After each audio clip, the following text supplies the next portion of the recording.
Magandang araw mga friend. Ako nga pala ay nagugutom at naghahanap ako ng tirang ulam namin kanina. Pero naalala ko, wala na nga pala kaming natirang ulam. Kaya heto ay may nakita akong 3 patatas dito na nakatabi.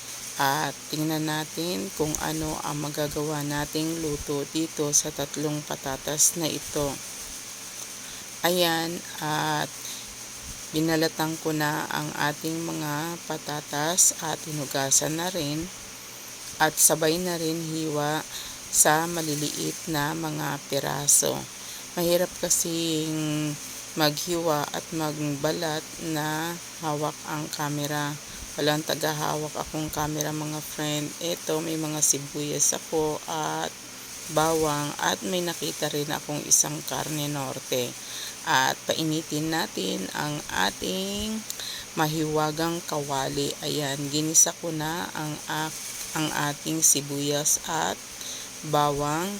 Kasama na rin ang karne norte. Ayan, at ilahok na natin ang ating mga hiniwang maliliit na piraso ng patatas. Ayan, gisa-gisa natin ng konti.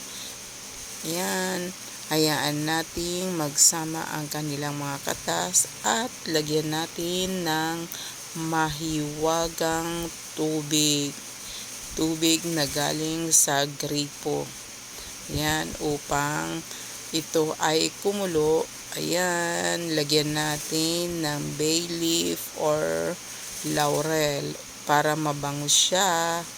Ayan, pakuluin natin hanggang sa ang patatas natin ay malambot o lumambot. Konting kulo-kulo pa. Ayan, at lagyan na natin ng ating pampalasa. Ang pampalasa na nilalagay ko ay asin lang. Ayan, testing na natin kung malambot na ang ating patatas. Nakita nyo na po at natutusok na rin siya ng tinidor. Hayaan pa po natin kumulo ang ating patatas at heto na.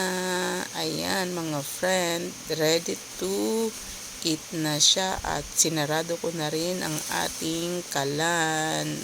Ayan, tayo na ay kumain. Handa na ang ating masarap at madaling ihandang ulam.